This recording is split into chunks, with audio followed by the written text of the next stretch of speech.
your life is not as interesting as mine. Hi, I'm Mel. Hi, I'm Danny, and we're the Sheehan sisters. Today we are going to be discussing a popular term you may have heard being used online, and that's main character syndrome. If you're not familiar with that term, it's when someone believes that they are the main character, which I know it sounds self-explanatory, but we wanted to go more in depth about that term and just talk about the good and bad of thinking that you're the main character. Yes, we noticed when people talk about this topic, they tend to focus more on main character syndrome in social media, which is prevalent in today's world. But we wanted to focus more on main character syndrome within friendships. Sorry, Nala clearly wants to be the main character in today's video. She heard main character, she said, I'm here. She said, hello, it's me.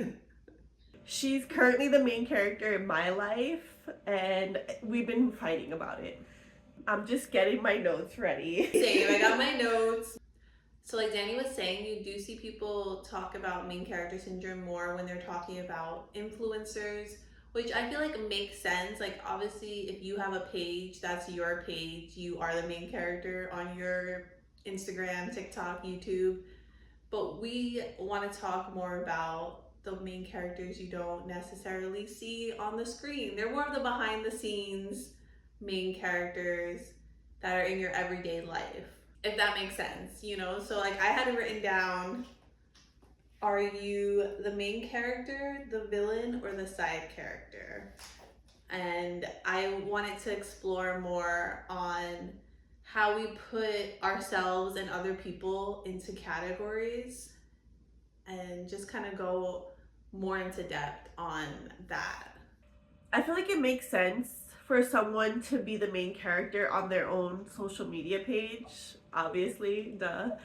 But when it translates or, I don't know, spills into your real life and affects your relationships with the people around you, that's where it becomes a problem.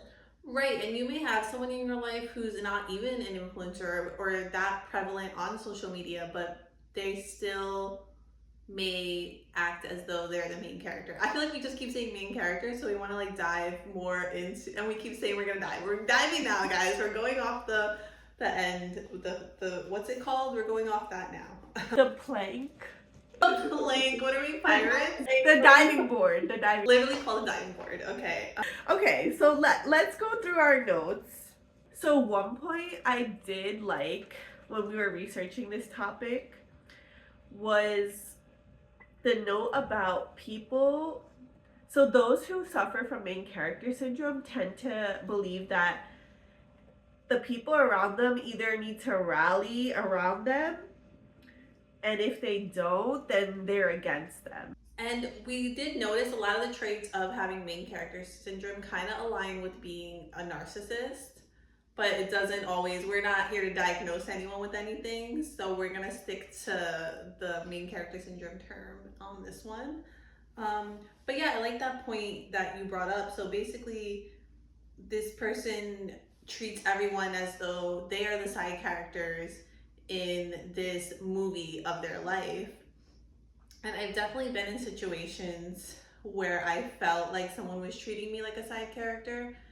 I'm gonna get into a little, we're probably gonna talk more about like personal experiences in this, but we're not gonna give away anyone's name or anything, but I wanted to give an example of one time I was hanging out with a friend and it seemed like they only wanted to talk about themselves, and that's also, I feel like, again, the main character syndrome coming out, whereas like my issues aren't as important as their issues.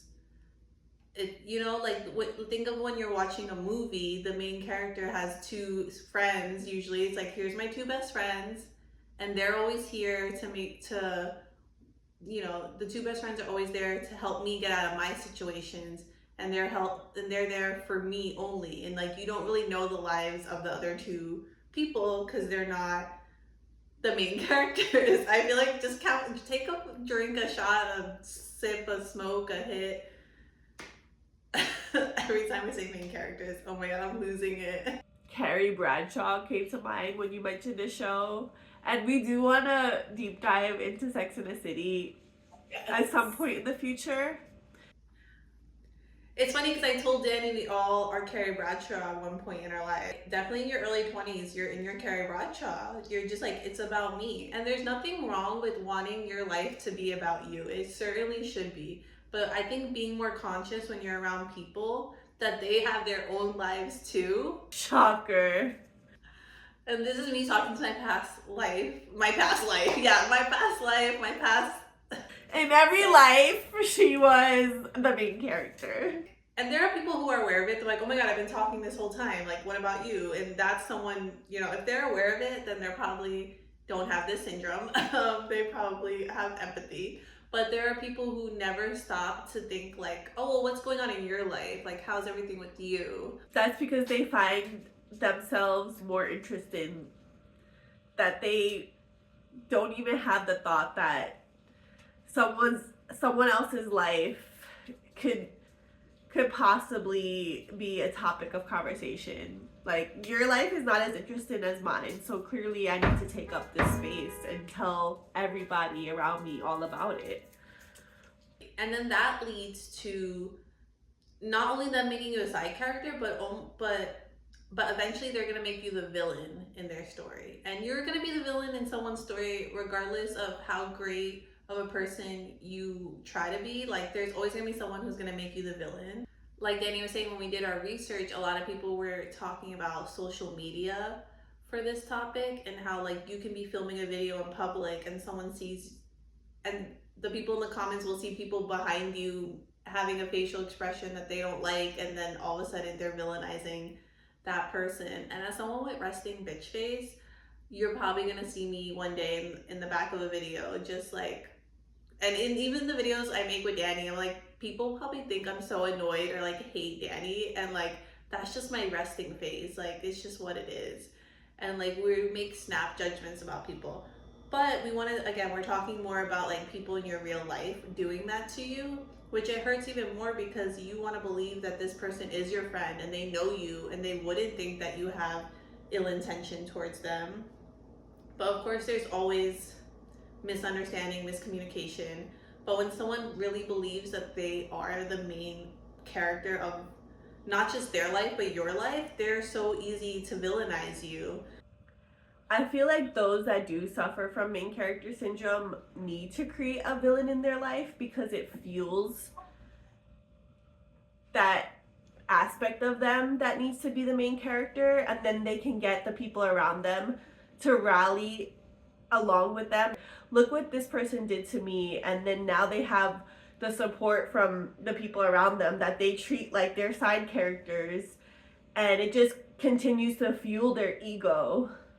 Right, and that's another note I wrote down is like, do you want yes men around you or do you want people who hold you accountable?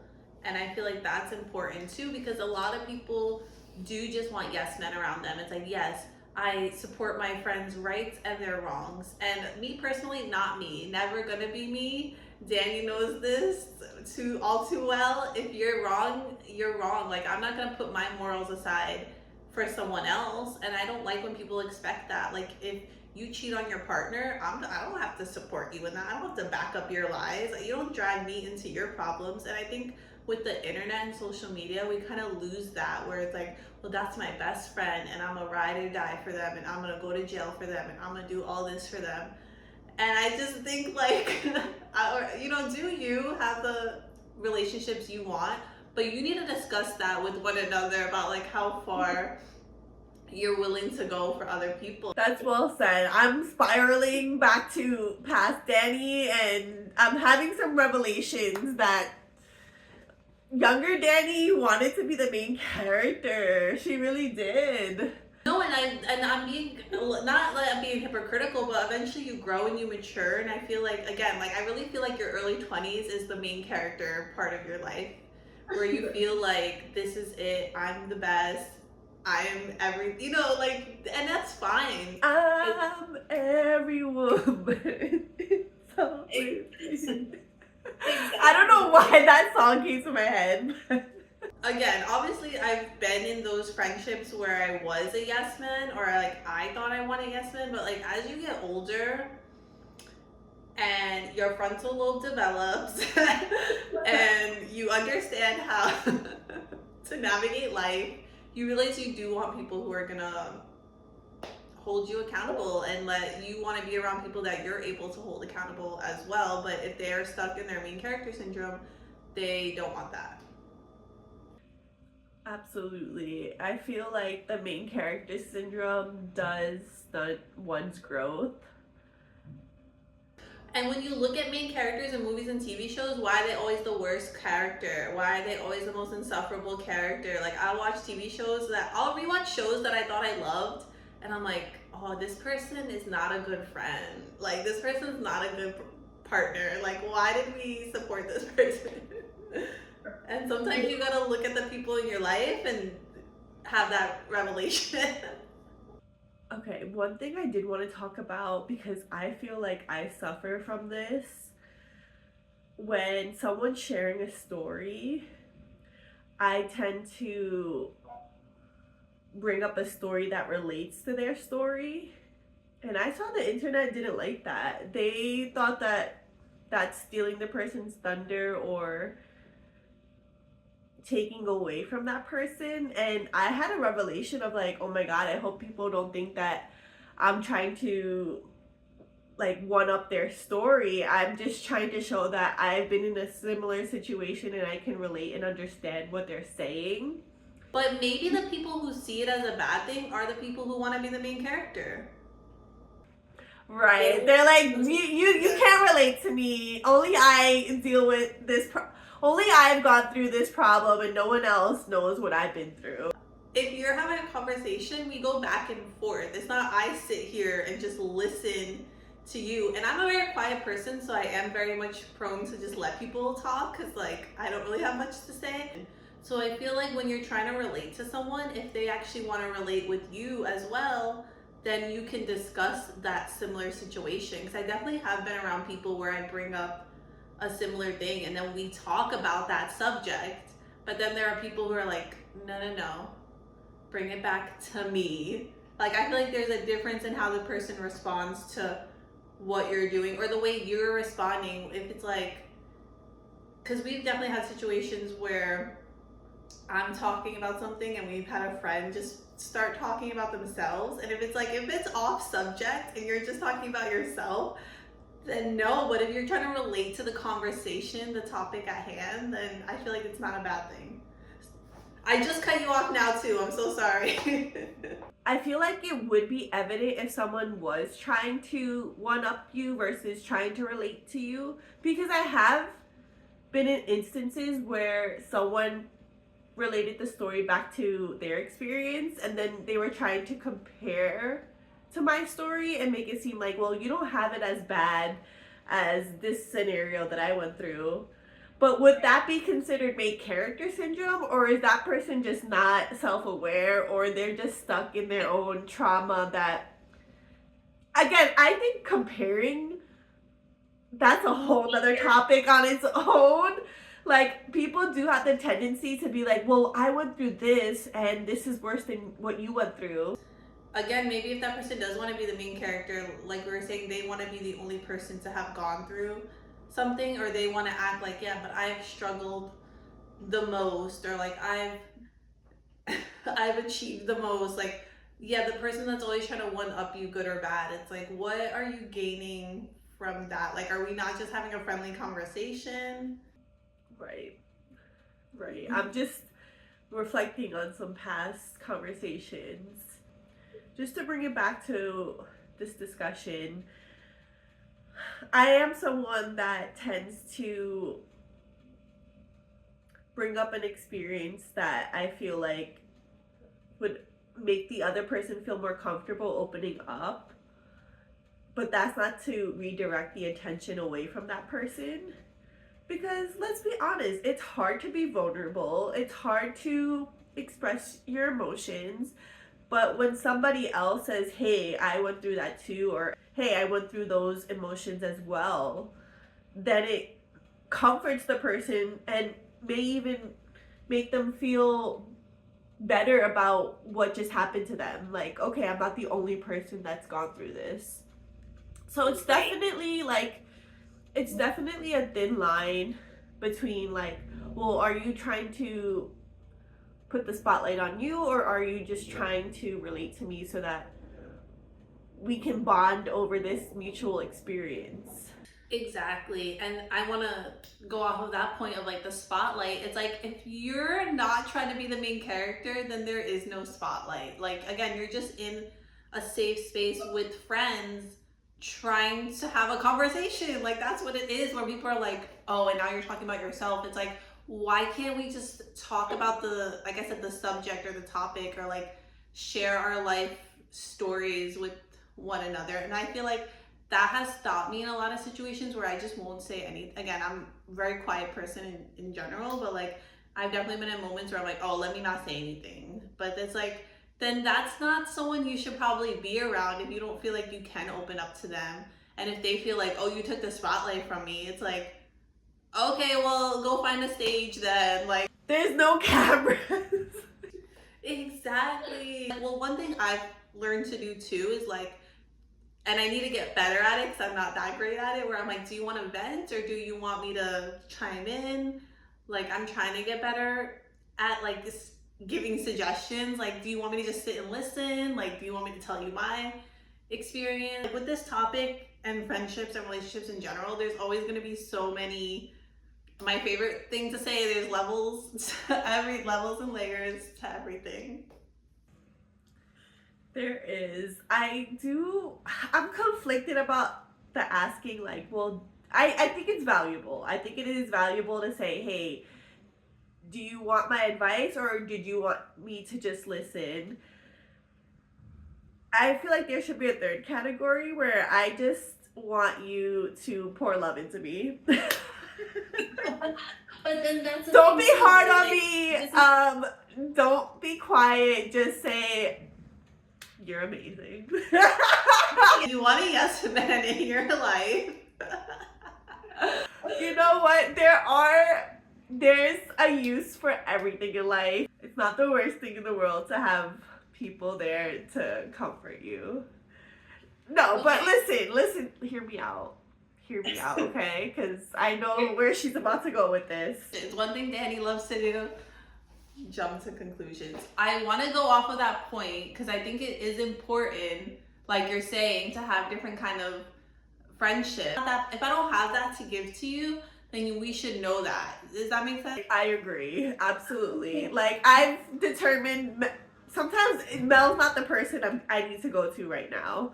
Like, I need the person that is going to give me a warm hug with their words. Like, I'm not an affectionate person, and that's just not me. And like, I try to let people know that. And then I remember I had a friend one time, and they're like, I'm trying to get to the soft center, and I'm like, what? Like, and it's not that I'm not a soft person. I'm like, I care. Like, if you hurt yourself, I'm gonna help you. I care.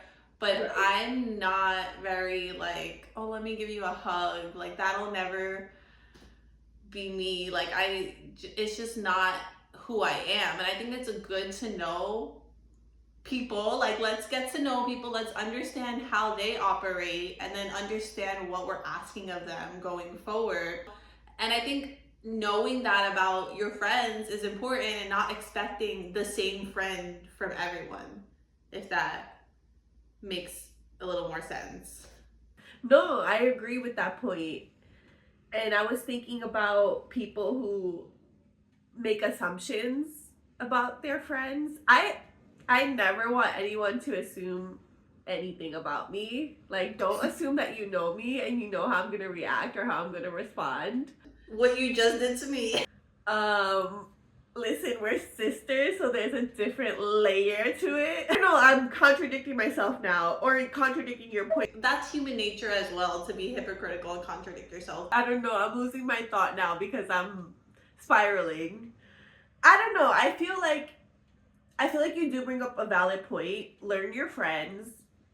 Know who, like you said, you have your friends that you're like, okay, I just need this person to comfort me, or I just need this sound advice.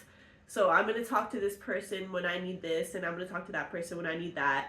And I guess to tie that in, it's like, well, don't assume that Mel is going to offer me the softness that I know she is not within her. That's not the type of friend she's going to be in the friendship, and she was honest and open about that. There's a creator we follow on Instagram who has taught us a lot about life, and her name's Ajna Sarah, and she always says, when someone tells you who they are, believe them and don't expect anything different from them. Like, if you see that someone's a liar, don't be surprised when they lie to you, you know. And like, obviously that's like a bad example, like a bad trait of someone to have, but like learning to accept people for who they are, I think, is also important.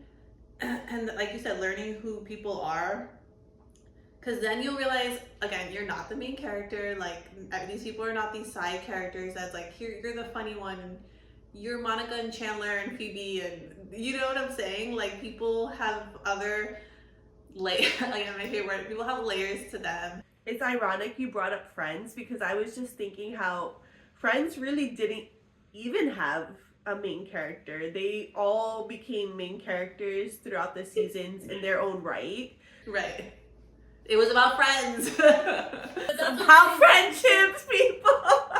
There was no one main character. But people will do that where they make this weird fantasy of like, I'm the main character and you're the friends, and I'm like, but then like you said, that's not what the show was, so it doesn't make any sense to even put yourself as like, yeah, okay. Okay, so just to challenge you, because my mind goes in different directions whenever we bring up certain points, but you know how you mentioned we have to accept people for who they are, right? So maybe the main character in your life is like, well, you need to accept that I'm the main character.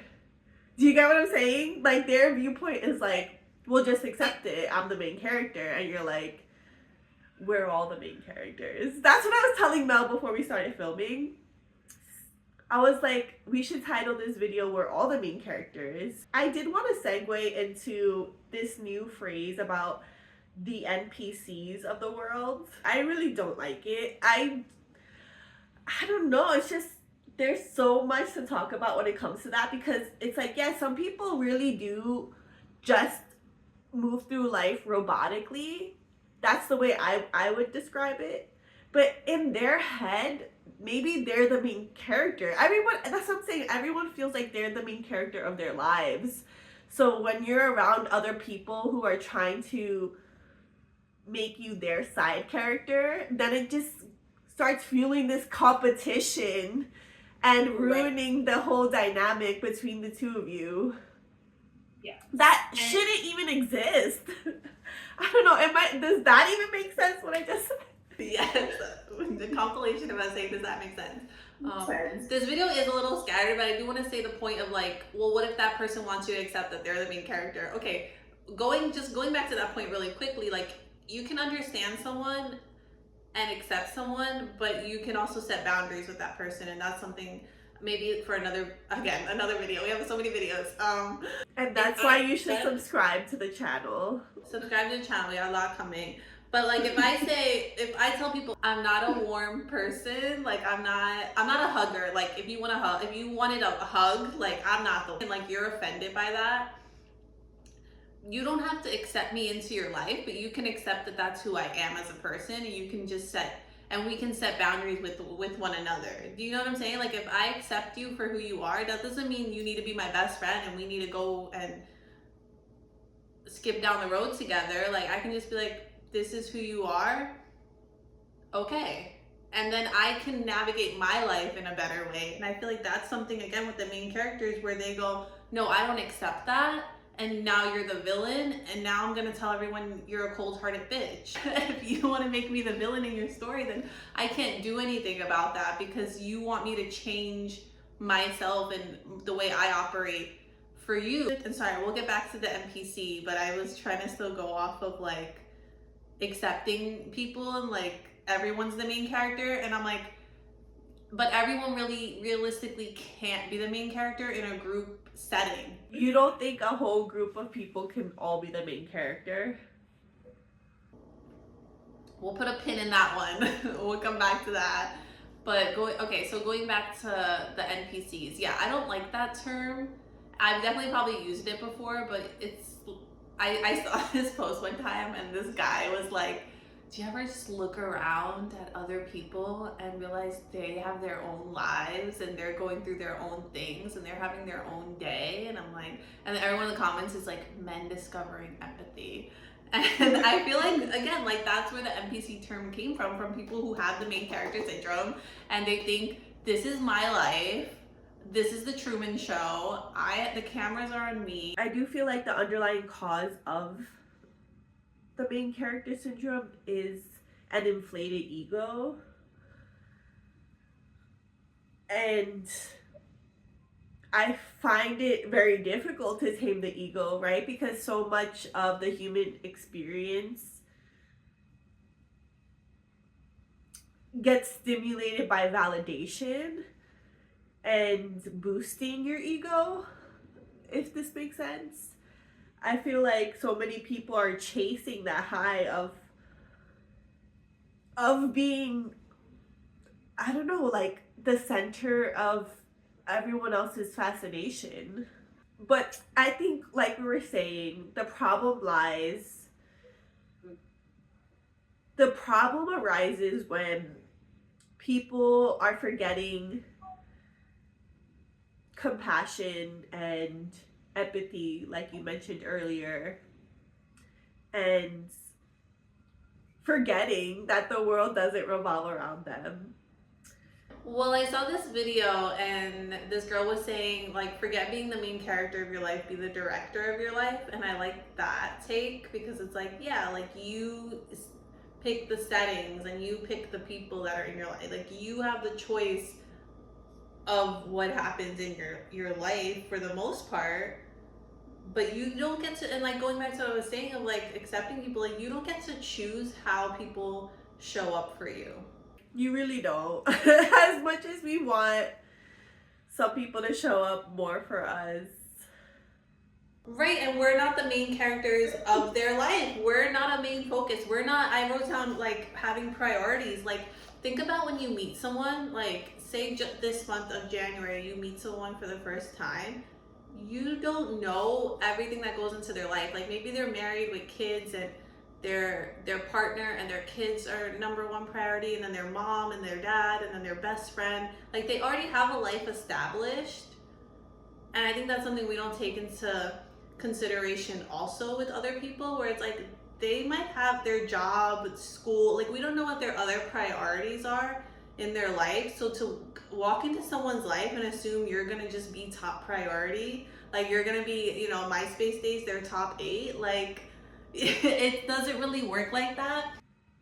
I agree. I don't know, there's such a fine line, because then it goes into, well, if I'm not a priority in their life, then how much effort should I be pouring into them? And then I also wrote down, what scale are you weighing your friendships on? And I feel like that's so important, because it's like, if you just met this person, how much are you really expecting from them? And maybe they're not even expecting that much from you, and you're putting this weight again of this person of like, this is what I expect from you, especially if you are basing your relationships off of TV and movies, and you think, well, look at how these friends show up. And I'm like, this is a script, this is an hour-long movie, this is a program. Like that, those people are not actual people with lives that are flushed out. It's like, again, the show Friends, they showed up at each other's, they were with each other every day. I don't think there's anything wrong with wanting those kind of friendships and having high expectations, but again, it's about knowing that person and knowing what they're able to offer you. But I think if we all have these unrealistic expectations of people, then again, another thing I wrote about was like cutting people off. It's like, well, nope, you didn't text me back, I'm cutting you off. Like, I don't know what your expectations of me are, so I don't know that you're expecting me to text you every day. I don't know that you want to hang out once a week. I don't know what it is that you want from me, because you have to communicate these things with people. Another thing that happens too, where like we're in school for most of our lives, and that's where we build most of our friendships, and then we go into the workforce and then we're building friendships there, and it's like, where is anyone really organically building friendships if it's not in like these forced spaces that we have to be in?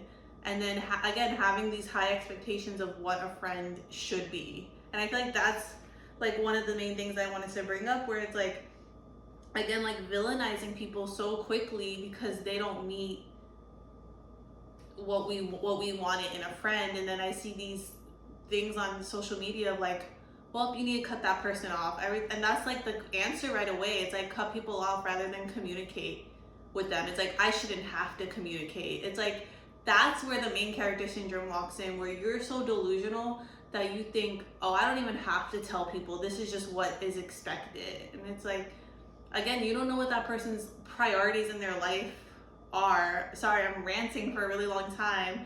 But I just think about like a lot of things I went through, and like Danny and I have gone through in life, and like people are really fighting a lot of silent battles. I'm spiraling in this video. I keep saying that because I am the type of person that can cut people off very quickly. And I'm sure there are people out there that may be watching it and they're like, well, you know what? That's what Danny did to me. She just cut me off and just completely shut me out. And I do feel like communication is vital, but it's also, it's difficult. It's really difficult because not everybody has the proper communication skills, and that's the difficulty of friendships, is that everyone does communicate differently, and it can become a point of contention when you start to fully express yourself and be vulnerable and say how you really feel, and the other person doesn't know how to communicate back or receive what you're pouring out to them. I don't know, there's so much to it, because I also feel like, you know, you were saying how, oh, well, this person should know better, or I don't know, it's really difficult, because I feel like there are times where I did ghost people and I cut them off, and they probably still to this day don't know why. And that there's an element of like, well, would it even have mattered if I communicated how I was feeling or why I feel like the friendship isn't working out? You know, that's another topic to talk about, is a breakup in friendships, which I feel like most people don't talk about. Yeah, they'll say how it is just as difficult as a romantic relationship, but we don't really talk about how to end a friendship. So I think a lot of friendships do just end up, I think a lot of friendships do end with just a lack of communication, and really with no real explanation as to why the friendship ended. And that's another difficult thing too, right? To tell someone like, hey, I don't think we're aligning in our friendship anymore, and I feel like we need to go down a different path, right? Because it's like, well, do you really want to hurt this person's feeling and let them know that you don't want to be their friend anymore? Or do you want to just slowly pull away and that'll be an easier way to disconnect from them? I feel like if you do feel like you've been putting in the effort and it's not being reciprocated, then it's like, okay, then I'm not gonna say anything. But then even then, it's like, maybe again that person doesn't realize, maybe they have all these other priorities in our life. And again, it comes back to the ego of constantly just thinking, well, they don't like me, well, they don't care about me. And I think that's the quick judgment that we make, where it's like, oh, you couldn't come to my birthday party, you hate me, and I'm gonna let everyone know that you're the worst person, the worst friend ever, and I'm gonna cut you off, instead of having a conversation and trying to come to some kind of understanding with one another. Right, and just to tie it back into the person who feels like they're the main character, because I've also had a scenario where, I did express myself and I did say how I felt about the friendship, and the other person was just not getting it. Like, it was not computing. It just did not compute. Because they were so encompassed by their ego that they had to go through their own journey to find, who knows if they reflect on that conversation, right? But like, everyone's on their own journey, so they may not receive what you're saying in the moment, but maybe down the line it's something that they do reflect on and change from, one would hope. But like you said earlier, you can't expect people to react the way you want them to, right? As much as I could express myself, that's not to say the person is going to receive it well or even respond in general. I feel like you do need to evaluate what's worth your time and what isn't worth your time. And unfortunately, we did move into a society where most people do feel like, well, this is a waste of my time and I'm not even going to put my energy, any more of my energy into it, because they should know better. And who's to say, does that mean that they fall under the main character syndrome, or did we just get so far gone in society that we don't even know how to build long lasting friendships? Like, people think that friendships should be easy, and it's not. I don't think any relationship is ever going to be effortless. But yeah, I think that's like the main point was going for, where like the main character wants it to be easy, where people realize like, no, this isn't gonna be easy, and if this is a actual relationship, then we need to put work in towards one another. And I feel like that's when you know you're in the right friendship, where you're able to be like, not even like question someone's intentions, but like understand their reasonings behind their behaviors, because we don't all operate the same way. And I think, again, going back to like accepting people for who they are, or believing, who they are when they tell you, and like not making the assumptions of who you think they are, then you're gonna be able to like build a better friendship with one another. Right, and I feel like if you believe you're the main character, then you're already willing to accept surface level relationships, because that continues to fuel your main character syndrome. How deep can your connections really be if your main focus is you and only you? Exactly. And I think that's the main point of the main character syndrome that we wanted to make, is just like being able to have more in-depth relationships with someone. It's not a surface level relationship. It's not all about you. It's not them only showing up for you in your hard times and your good times. I want to bring up, but this is probably going to prolong the video, but when you develop friendships where you're both in the same fields, or for example, right, Mel and I are both in the creative space, and I don't know, I feel like it's difficult when you're trying to build a friendship with someone who's also in the creative space, and it starts to become more of a competition than a pack mentality of like, well, let's all grow together and let's raise each other up and support each other. And it becomes this weird dynamic where instead of you all having a lot in common and a mutual goal, it becomes a race to who's going to reach that goal before the other person. And I feel like this is probably a different topic altogether. Yeah, we're definitely going to do a follow-up video on friendships and competition, because that's something I want to delve more into also, and just like picking up on if someone is a good friend, a bad friend, because I do want to also talk about those people who are competing with you, and doesn't even necessarily have to be someone who's in the same career path as you. People be having imaginary competitions with you, and then it starts to slip out through like these passive aggressive comments. And there are so many times where like people say things to me and it kind of goes over my head in the moment, and then I'm someone who will like go home and reflect on my day, and then I'll think back of something and I'm like, wait a minute. I'm like, why did they say that to me? Right. And I was just thinking about, I would be naive. I know me and you would have conversations, and I would tell you a comment a friend of mine said, and you would like dissect it and be like, there's some underlying envy or jealousy underneath that comment, and I didn't pick up on that. But looking back, I do feel like I was naive to people that would discourage me from doing something, and I thought I thought they had pure intentions of like, oh well, maybe they're steering me in the right direction. But when I look back, it's like, well, maybe they were discouraging me because they didn't want to see me shine, taking that opportunity.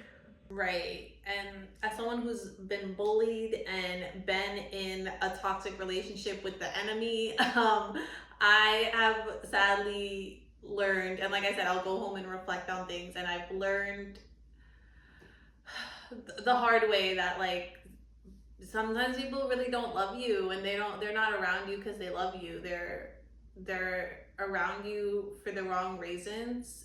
A lot of the time they'll mask it as love, and you believe, well, this person loves and cares about me, so they're telling me the truth and they really want what's best for me. And I think that happens in a lot of friendships too, where like maybe you're going out and you're trying on outfits and that person's like, no, it doesn't look good on you, when really it looks great on you, and they don't want you to look better than them. Like, you know, the mean girl, and it's not just girls, you know, mean people mentality. And again, we're gonna be a part two, again, a whole nother video we can do on like people who are competing with you or like secret enemies of you. And I do want to make one more point and then we're gonna wrap it up, but I feel like it does tie into, you know, bring it all together. It does tie into like the main character syndrome, because like we were talking earlier about the spotlight, where like maybe someone's making those comments to you, you know, because you're getting the attention. Like you said, they don't want you to get that opportunity, so they're convincing you it's a bad opportunity. They don't want you to wear the outfit because they don't want the attention taken from them. And again, like there, you could be in situations, especially if you're around other people and that person is trying to put you down in front of other people. That's not your friend. That's not your friend. One last note I wanted to make: I'll never understand people who hang out with someone they don't like. I'll never understand the frenemies element. Like, I'll never understand the infiltrate the friendship group, but you secretly hate that person. I couldn't be me. But we'll wrap it up here, and yeah, we'll do a part 2. We'll do a part 3, 4, 5, 6, 7, 8, 9, 10 of friendships. There's a lot to say, a lot to talk about, but I'm glad we got to discuss. We got to introduce the friendship topic.